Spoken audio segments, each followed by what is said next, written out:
Идущие за гробом вспоминали потом, что она покоилась с лицом невесты. Павла разыскал Магда. На этот раз у него был повод отпраздновать день рождения, и он пригласил молодого человека к себе в гости. На столе стояли редкие кушанья. Даже на воле Павел таких не отведывал.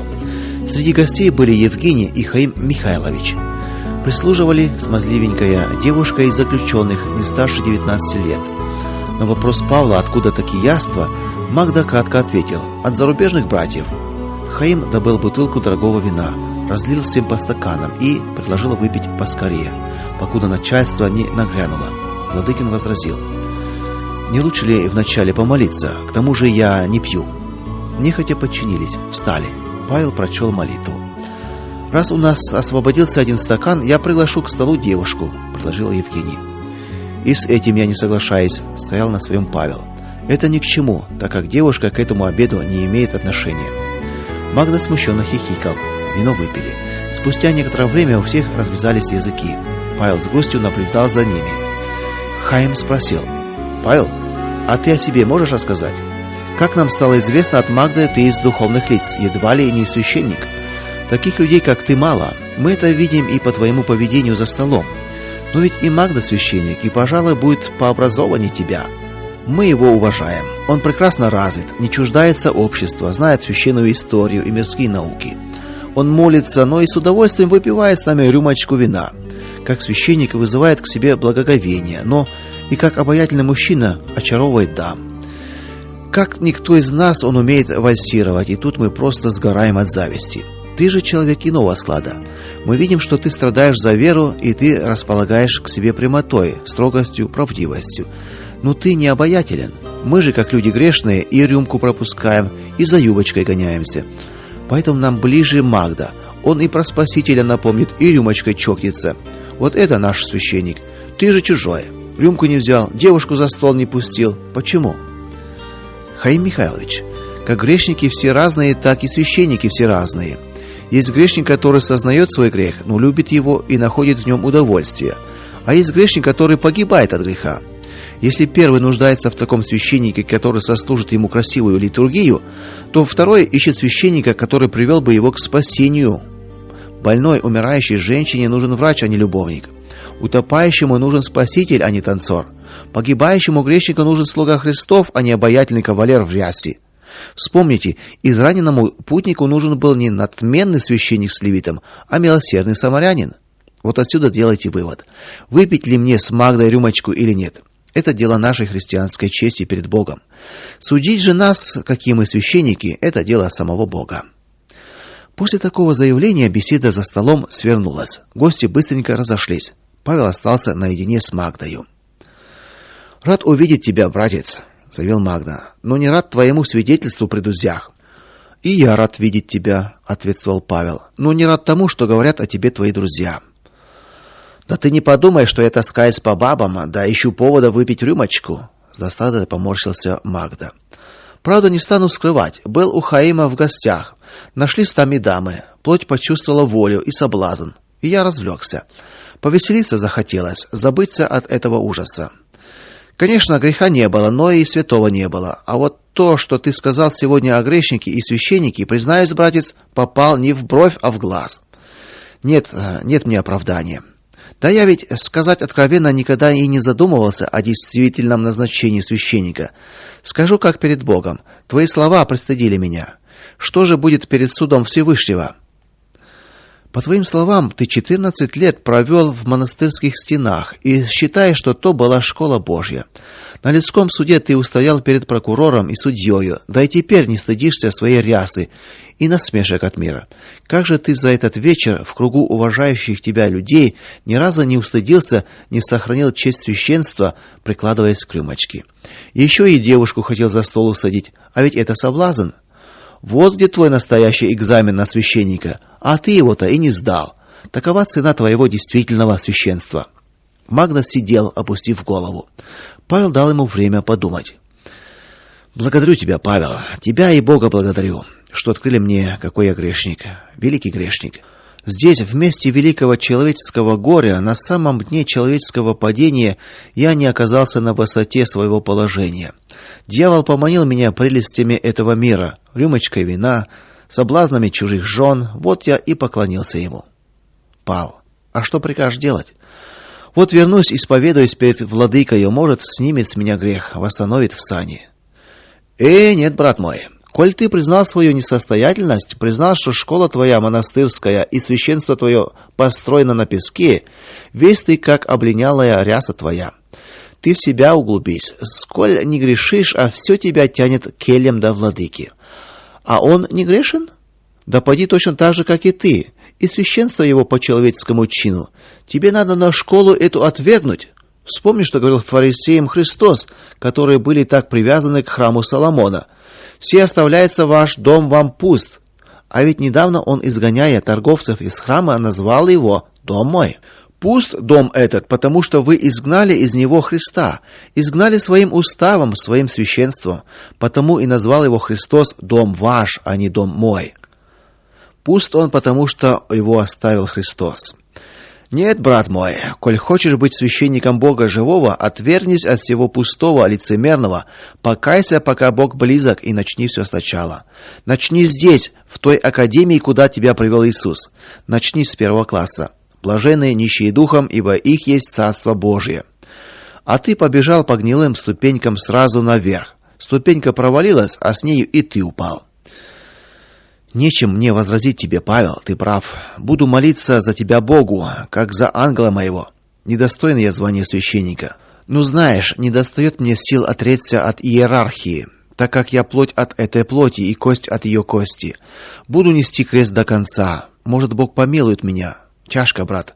Все понимаю, не могу исполнить. Вид у Магды был и в самом деле такой удрученный, что Павел пожалел его. Пожалел за те муки души, которые испытывает этот христианин, заблуждающийся в Писании. Но жалеть одно, а исправить другое. Вот ты говоришь, буду нести крест свой. Симон Кириньянин тоже нес крест, не захотел только умереть на нем. Таких крестоносцев лишь до Голгофы много, а смертников, сораспятых со Христом, мало. Ангелом же твоим я не буду, ибо я грешник, помилованный Господом. Я сам ищу возможности поцеловать раны Христа через молитву. Вот тебе мой совет: покайся. Несмотря на откровенный прямой разговор, расстались они дружески. В ту же ночь получил Павел во сне откровение от Бога. Предстоит ему вновь пострадать. С горячей молитвой стал он готовиться к испытаниям. Однажды утром, в апреле уже было это дело, в селекторной раздался телефонный звонок. Один из сотрудников, взяв трубку, молча выслушал своего собеседника, потом, кинув быстрый взгляд в сторону Павла, тот весь так и напрягся, предчувствуя недоброе, ответил: «Да, здесь». Никто больше не сказал ни слова, но предчувствие не обмануло Павла. Спустя несколько минут в селекторную вошел вооруженный охранник. Он остановился у дверей, волчьим взглядом обвел сотрудников, но Павел не дал ему и рта раскрыть. С готовностью встал из-за стола. «Вы Владыкина ищете?» Тот кивнул головою. «Это я. Идемте».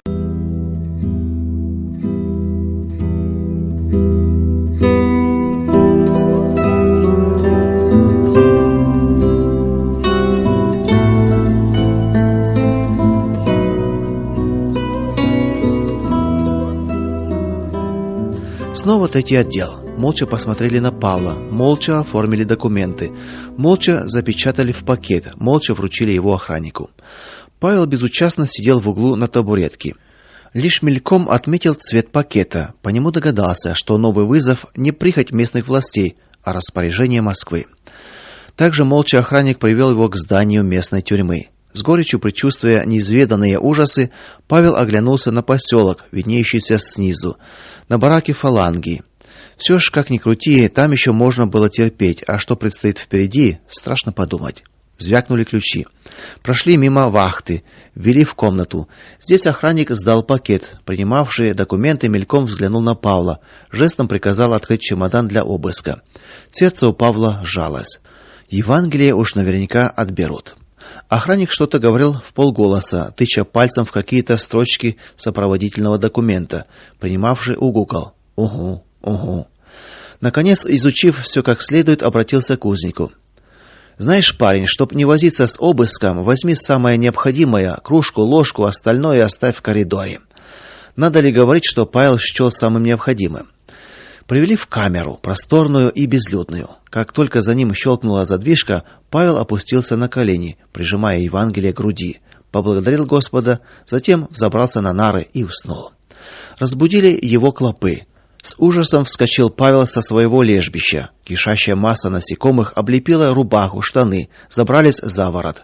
Все тело щипало от укусов. Павел мгновенно скинул одежду, тщательно вытряхнул насекомых. Часть из них оказались раздавленными. Камера наполнилась отвратительным запахом. Присесть не было никакой возможности. Павел принялся расхаживать по камере, но клопы исхитрились дождем сыпаться на него с потолка. Не камера, а карцер для пыток. Павел принялся стучать в дверь. Напрасно. Можно было подумать, что его отдали на съедение насекомым. Так продолжалось бесконечно долго. Вконец измученный, уставший от хождения, несчастный арестант решился оторвать доску от нар, пристроил ее так, чтобы можно было прикорнуть на ней, и попробовал уснуть. Но не тут-то было. От клопов не было решительно никакого спасения. Павел готов был расплакаться от бессилия перед этими кровопийцами, как послышались шаги надзирателя. «Что, натерпелся? Иди на прогулку с угловой камерой. Там останешься со своими», — многозначительно хмыкнул он. Но в тот момент Павел не придал значения этому намеку. Вылетел из камеры как ошпаренный. Смысл этих слов стал ясен лишь тогда, когда Павел переступил порог своего нового обиталища. Здесь его встретили Магда, Хаим Михайлович и другие полузнакомые христиане, которых он уже видывал на фаланге. Кинулись расспрашивать друг друга, что да как. Выяснилось, под указ из Москвы попали все верующие христиане. В камере сидело человек 10 научной интеллигенции. С утра до вечера читали друг другу лекции на самые разнообразные темы, что и скрашивало их пребывание в темнице.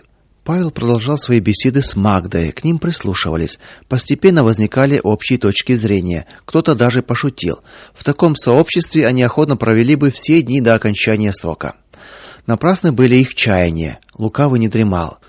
В один из дней, когда вся тайга покрылась белым саваном, и, казалось, зима вновь утвердила свои права, всех обитателей камеры выгнали во двор.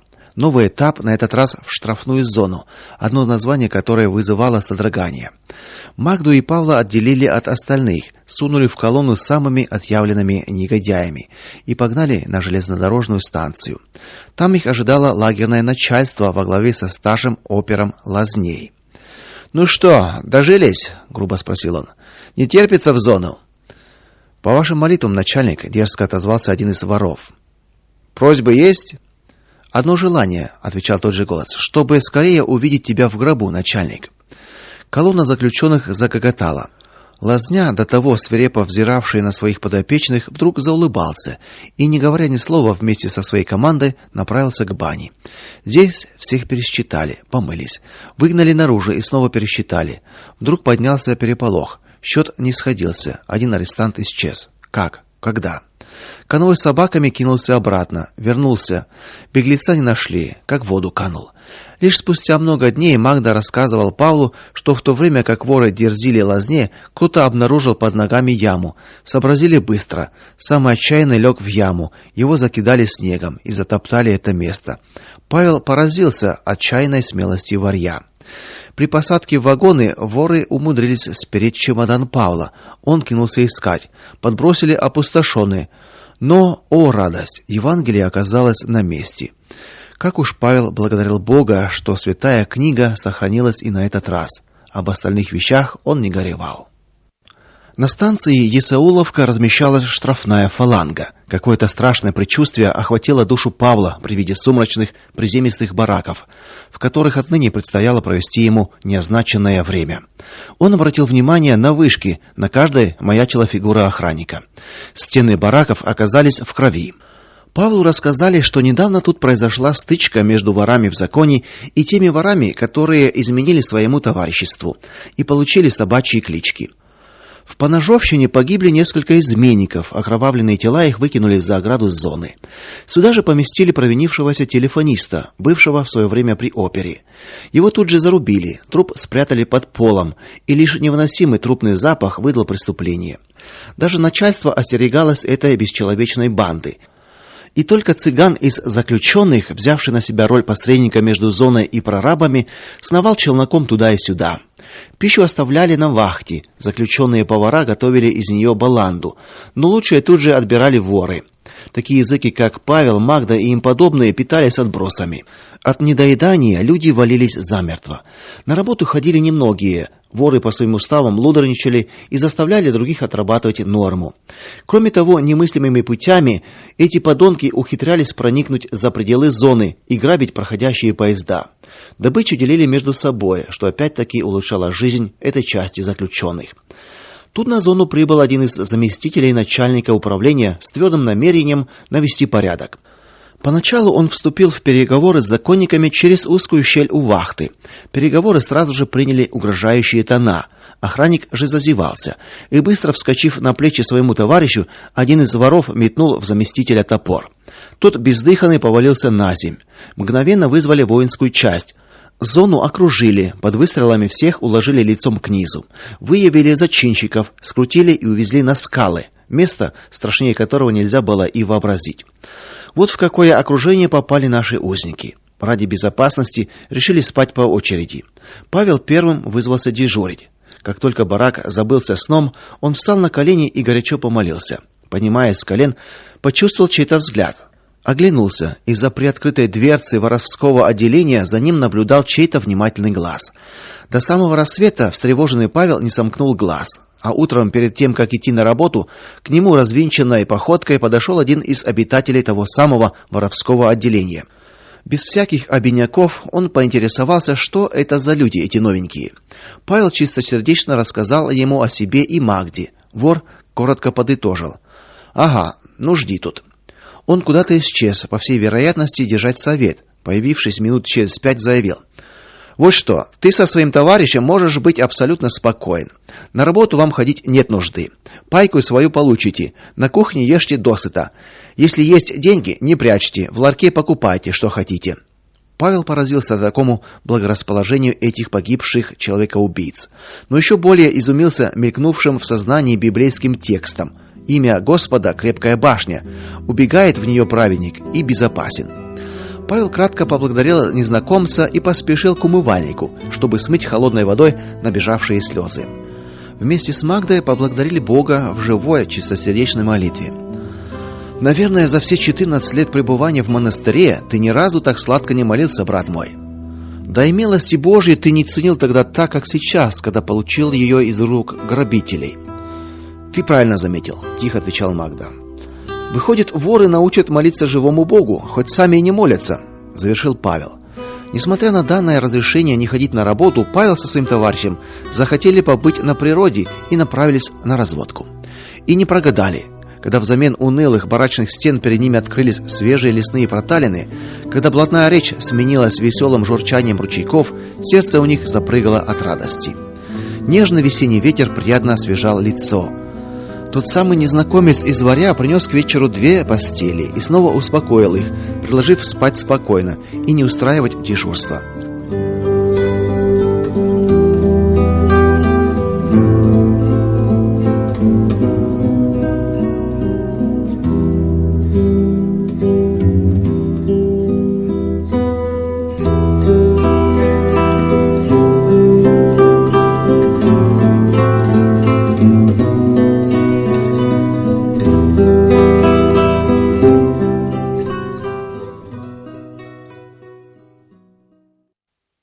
Потекли тягостные дни их страданий в штрафной зоне.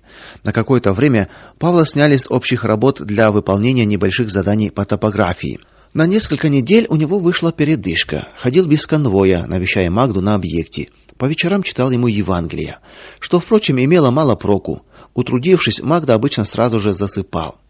Тут новое дело. С вахты пришел приказ собрать пожитки и вместе с Магдой перебраться на новое место. Куда? На скалы. Если лишение свободы — это тюрьма, штрафная зона — тюрьма в тюрьме, то что же такое скалы? Так размышлял Павел, когда их повели извилистыми тропами в узкое ущелье, зажатое скалами. Здесь, за густой сетью колючей проволоки, одиноко стоял барак с зарешеченными окнами.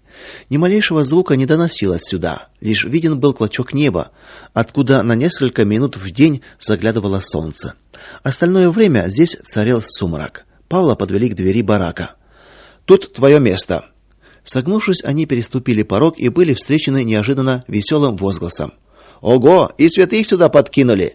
Ну-ка, батюшка, отслужи молебен за упокой наших душ, да и ваших тоже. Помилуй нас!» «Заткнись, бес!» — оборвал его зычный голос. Обладатель львиного рыка спустился с нар. Это был сутулый мужчина с длинными руками, судя по всему, старший воровской компании.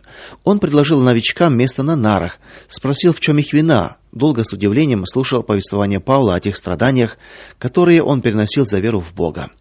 Много дивился тому, что основные требования воровской жизни – самопожертвование ради ближнего, ненависть к предательству, общность в пище и вещах, отсутствие национальной неприязни и многое другое – исходят из христианских принципов и закона Божьего. Им отвели приличное место, деликатно примолкли, когда Павел и Магда склонились перед Господом в коленопреклоненной молитве. Вопреки наслышанному, никто им здесь не угрожал. Паёк им выдали полностью. По вечерам подсаживались ближе к Павлу, который охотно проводил с ними беседы на библейские темы. Видимо, такая ситуация не понравилась начальству. Павла снова снарядили в этап. Тут даже воры в недоумении разводили руками. Отсюда уводят только в наручниках, на расстрел. Вот и смотри. Магда плакал при расставании. «Брат мой Павел, нет у меня слов, чтобы выразить достойную хвалу Богу за нашу встречу. Ты впервые открыл для меня страницы живого Евангелия. По нашему православному Евангелию ты для меня должен был быть кем-то вроде Тимофея, а я Павлом, по-твоему же наоборот. Ты научил меня понимать, как велико блаженство нищего духом. А ты напоминаешь мне Никодима», нежно обнимая своего православного брата, отвечал Павел. Того самого, который считал, что рождение свыше означает возвращение в утробу матери. Это делает Дух Божий, которого ты пока еще знаешь в виде намалеванного голубя. Вот уже пришел конвой. Павел поднялся. «Решайся. Сними с себя линялую рясу, облекись в праведность Христа. Иди ко Христу днем и ночью, веруя, попирая страх и стыд. Бог тебе во спасение».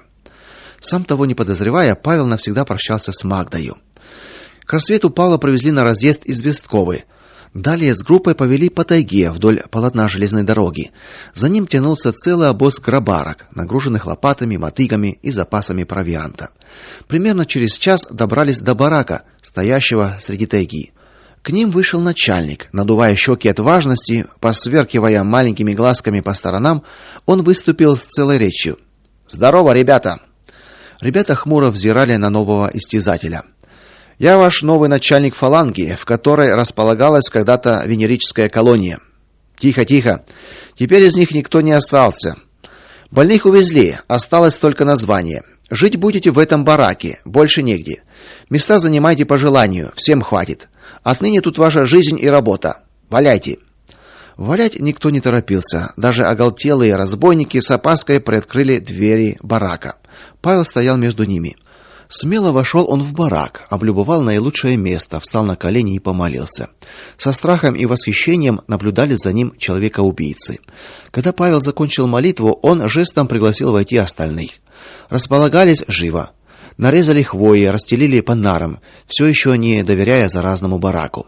Тем временем охрана восстановила колючую ограду. Жизнь возобновилась в покинутом лагере. Самые брезгливые уже толкались возле кормушки. Павел сдружился с двумя заключенными своего возраста и стал обживаться на новом месте. Боже, сколько их было и сколько еще будет. Спустя пару дней Павел приметил рабочих топографического отряда. Разговорились. С радостью узнал Павел, что ими командует Ермак. Тут же сочинил маленькую записку, которую рабочие согласились передать. «Федор Алексеевич, привет вам от Павла. Меня перевели в венерическую фалангу, хотя я абсолютно здоров. Найдется время, навестите меня. Работаю на 7-м пикете. 1 июня 36 года. Павел Владыкин». Записку передали, Ермак разыскал Павла. «Рад был, когда получил записку. Ну, здравствуй». Они крепко пожали друг другу руки. Тут же Ермак по своему обыкновению разразился бранью по адресу тех, кто гонял Павла с места на место. «Ну да ладно, я договорюсь с начальником. У тебя там выработка была неважненькая, знаю, уже навел справки. Так вот, постарайся недели 2 давать 1,5 нормы. Тебя расконвоируют. Переведут в другой барак, оттуда я тебя выхлопочу. Идет? Идет, радостно ответил Павел. Павел приложил все усилия, чтобы выполнить требования Ермака. Бог наделил его и силой, и выносливостью. Он только дивился, ведь год назад от такой же работы Павел валился с ног. Норма поползла к 200%. И так почти каждый день. Вот и прошло полмесяца. Однажды нарядчик пришел со списком в руках. Он зачитал фамилии тех зэков, которых переводили на бесконвойку. Павел оказался в их числе. Оттуда Ермак забрал его на первую фалангу. С неописуемым восторгом прошел мимо своего харафа молодой узник. «Велик Господь!» — мысленно помолился он. «Прости грехи моей бывшей начальницы, которая ругала меня в этом месте. Уготовь ей место на небесах, Господи!» «О ком это ты?» — догадался Ермак, задерживаясь на повороте. «О счастье одной потерянной жизни», — кратко ответил Павел. Они миновали бараки. Павел лишь удивлялся, прошли дальше, и вот на берегу реки отдельный дом. Ермак приводит Павла в одну из комнат. «Теперь я тут живу. Спать будешь на этом топчине. Теперь будем жить вместе. Тут живут вольнонаемные, начальник строительства, нормировщик, теперь и ты. Ну иди молись за чудо избавления». Последние слова он добавил без тени усмешки. Павел не медлил. Перед сном Ермак рассказал о том, как тосковали дед Архип и Марья, как он рыскал по всем конторам, пытаясь разузнать судьбу Владыкина. Будто сговорившись, всякий раз давали стереотипный ответ. Выбыл в неизвестном направлении. И вот однажды передали ему записку, как он радовался. Впервые за многие месяцы Павел Владыкин спал в тихой домашней обстановке. Господь послал ему утешение, а ведь Павел часто думал о том, что дни свои закончит то под рукой Кутасевича, то в скалах, а может быть, в клоповнике.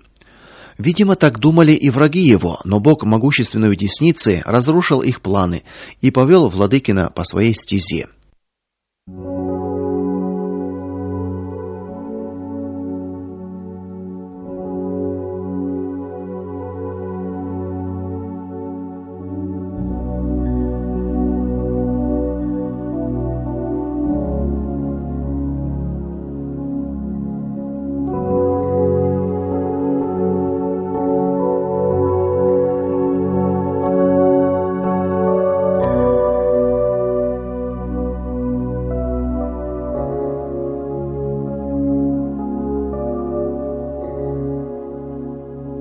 Работы по прокладке линии на железной дороге почти повсеместно подходили к концу. На некоторых перегонах пустили пробные поезда. Павел с утра до вечера занимался составлением исполнительных чертежей. Практически в комнате он находился один. Начальник строительства утешался приездом своей молодой жены. Напарник Костя целыми днями пропадал на перегонах. А Ермак, излив по своему обыкновению негодование по адресу всех на свете, уже готовил новые объекты для работы и тоже отлучался надолго. Тем не менее, у Павла с каждым днем крепло добросердечное отношение к этому буйному человеку. Особенно радовал его пробуждающийся интерес Ермака к Библии. Однажды после завтрака Павел тихонько запел гимн: «Не тоскуй ты, душа дорогая, не печалься, но радостной будь».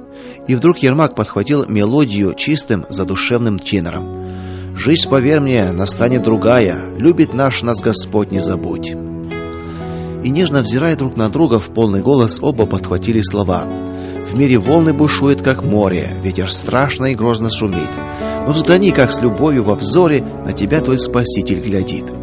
Слезы умиления текли у обоих по щекам. Павел не решился прервать чудесное мгновение ненужными расспросами, а лишь сразу запел новый гимн в надежде, что Ермак знает и его. И не ошибся. «Страшно бушует житейское море», — с улыбкой глядя на Ермака начал он. А Ермак так согласно подхватил, будто спелись они давным-давно. «Сильные волны качают ладью». «А вот и ладно», — подумал Павел, — «что если еще одну попробовать?» Дорогие минуты нам Бог даровал. Мы увидели братьев-сестер. Ермак заплакал, склонив голову к столешнице. Глухо донесся его голос, прерываемый рыданиями. «А Иисус, дорогой, с нами быть обещал, дадим ему в сердце простор». «Федор Алексеевич», — не выдержал Павел, — «глядите, как ладно мы с вами поем. Откуда вам они известны, гимны наши? Тоже вы?» «Не спрашивай», — не поднимая лицо от стола и поспешно вытирая слезы, пробубнил Ермак. «Ты не знаешь, какая боль это мое прошлое. Спустя мгновение он принял прежний облик сурового, крикливого человека, спрятавшись как улитка в придуманную им скорлупу внешнего поведения. Была ли то вспышка к пробуждению, или это схватка падшего духа, истосковавшейся по чистому, святому общению души? Для Владыкина это осталось тайной. В одном он был убежден: в прошлом Ермак был христианином, но по каким-то причинам споткнулся и уже не смог победить в себе разрушительную силу зла. Как сильна сила зла, как она сильна! Многих она привела к неотвратимой гибели, ведь в Библии так и говорится: «Итак, берегите дух ваш». С тех пор, видимо, устыдившись слез и проявленной чувствительности, Ермак старался как можно реже оставаться наедине с Павлом. Павла ожидали новые искушения. Приехала жена начальника, и вот, решив осмотреть хозяйство мужнина, заглянула в комнату, где работал Павел. Модненькая, изящная, с хорошим вкусом в одежде и лукавым выражением лица, которое слегка портил лишь длинноватый нос, она бегло осмотрелась и остановила свой взор на Владыкине. Павел смущенно опустил глаза долу. Она подошла ближе. Волнующий запах тонких духов взволновал сердце. Она первая протянула руку в тонкой перчатке. «Люба», — кратко отрекомендовалась она. Павел неловко привстал, поклонился. Женщине было лет 25. Она жеманно засмеялась. Павел смутился еще больше. Не говоря больше ни слова, Люба повернулась на каблучках, грациозно взмахнув модной сумочкой, которую дамы назвали на французский манер «редикюль», и вышла. И многие дни ее никто не видел. Павел порадовался было в душе. Вот хоть одна образцовая хозяйка появилась в этом забытом крае. Однако же, увы. Павел завел привычку каждое утро начинать с чтения Евангелия. Вот и на этот раз, найдя уединенное место, раскрыл было нужную главу, как вдруг над головой прозвенел мелодичный голосок. «Доброе утро! Вы так любите уединение!» Павел поднял голову. Кокетливо подбоченясь, играя складками роскошного кимоно, Люба выжидательно глядела на него, ожидая приглашения сесть. Павел подвинулся. Началась беседа без всякой темы, пустяковый разговор. Павлу стало жаль потерянного времени, и он встал. «Вы меня извините». «Как? Вы покидаете меня?» Притворно рассердилась Люба. «У меня же есть одна нескромная просьба». «Какая же?» «Володя уехал на работу», потупив глазки, сообщила Люба, подразумевая мужа. «И куда-то так далеко, что его не будет несколько дней. А мне здесь так интересно, хотелось бы все осмотреть. Одна я боюсь, и муж порекомендовал вас в качестве проводника». Павел, подневольный человек, лишь пожал плечами. Люба пустилась в воспоминания. Из ее слов Павел узнал, что она долгое время жила в Харбине, в Маньчжурии. Родители служили на КВЖД. Видимо, жизнь в Харбине наложила на нее свой отпечаток. Это проявлялось в стремлении выглядеть великосветской дамой. Частые разлуки с мужем вызывали в ней море бушующих страстей и заметно руководили ее поведением. Она подскочила с места и пошла переодеваться. Павел вздохнул. Видно, дьявол готовил ему сильное искушение. Он мысленно попросил Бога сохранить его от лукавых мыслей. Тут появилась Люба, разодетая в пух и прах. Совсем не для прогулок, осудил ее Павел, но делать было нечего. Ему приходилось подчиняться. В поселке Люба обошла все магазины. Павел торчал снаружи. Поравнявшись с клубом, откуда доносились звуки музыки, Люба легкомысленно предложила зайти и повеселиться. Павел категорически отклонил это предложение. Она попыталась перевести все в шутку, притворно сердилась, дула губки, но молодой человек остался непоколебимым. Тут, кстати, показался начальник охраны и охотно согласился сопровождать Любу, Дарья. Павлу велели ждать. Пара исчезла в дверях клуба и веселилась там более часа. Павел томился в ожидании, жалея, что у него нет возможности прервать это общение. Вот и они. «Ну а теперь мой провожатый вернет меня к дому», — игриво заявила Люба и продела свою руку под Павлову. Тот осторожно высвободился. «Это не принято, ведь вы вольная, а я...» Начальник охраны грозно насупил брови. «Приказываю отвезти домой». Опять делать нечего, приходится покориться. На обратном пути Люба стала жаловаться на скуку и однообразие жизни, намекнула на неудачно сложившиеся семейные отношения. Павел молчал. Ей взбрело в голову пройтись по рельсам. И будто ненароком, теряя равновесие, она облокотилась о Павла. Молодой человек вспыхнул, губительный огонь распространился по всему телу. «Господи, спаси меня!» — вслух произнес он и решительно сказал: Любовь Григорьевна, все-таки ваш муж мой начальник, а я арестант. Прошу помнить это. И еще, наше окружение способно извратить самый невинный поступок и низвести его до подлости. Поэтому я прошу вас быть благоразумнее. Люба остановилась и широко раскрытыми глазами посмотрела на Павла. Павлик, нежным голосом заворковала она. Ты не по годам серьезен и этим просто удивляешь меня. Неужели тебе чужды женские ласки? Когда же и увлечься, если не в эти годы? Да и что может сделать человека более счастливым, нежели молодость? В это время они проходили мимо каменистой осыпи, аккурат против потока, который служил Павлу его любимым харафом.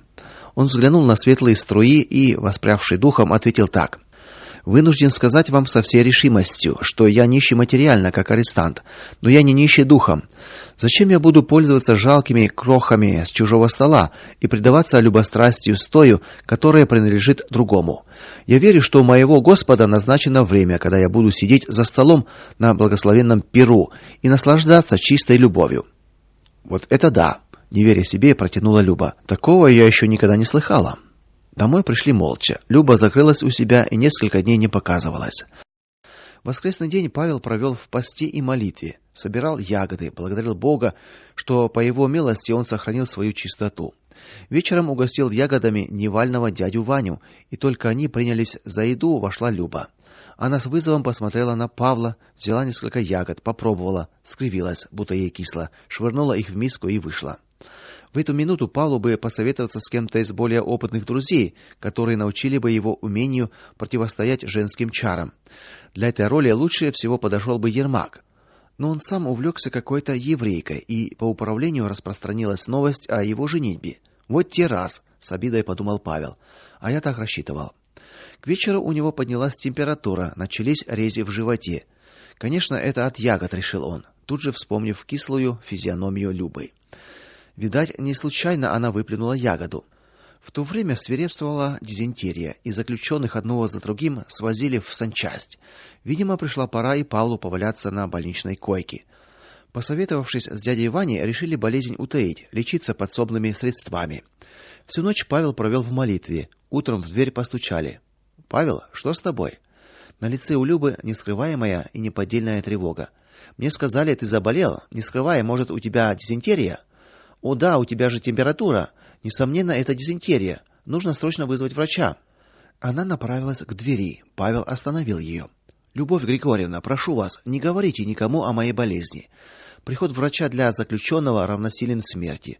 Уж лучше тут умереть, чем в том больничном кошмаре. А я верю. У него не стало сил закончить фразу. Люба тихонечко вышла из комнаты, находясь под сильным впечатлением от проникновенных слов Павла, от его лица, хоть и подернутого пеленой страдания, но сильного и мужественного. Спустя минуту вернулся с водой и маленьким пакетиком. Павел открыл глаза. Это лекарство, просто сказала Люба и развернула пакетик. Это спасение. Мы приобрели его в Харбине за очень большие деньги. Мы применяем его в самых исключительных случаях. И хоть я должна считаться за каждую горошину, но иначе поступить не могу. Более того, отдавая тебе это целительное средство, я, может быть, лишаю надежды кого-то из своих кровных, но, повторяю, не могу иначе. Пей. В полубессознательном состоянии Павел приподнялся на локте. Люба подала ему лекарство. Едва он запил, как без сил свалился на подушку. Вскоре Павел крепко уснул. Люба дважды заходила проведать больного. Тот спал. «Кажись, пошел на выздоровление», — шепнул ей дядя Ваня, наблюдавший за Павлом. Люба молча кивнула головой. Свершилось чудо. Павел действительно встал на ноги. Тут возвратился Любин муж. Общение прервалось, а когда Павел увидел ее, поблагодарил. Слава Богу, и вам большое спасибо.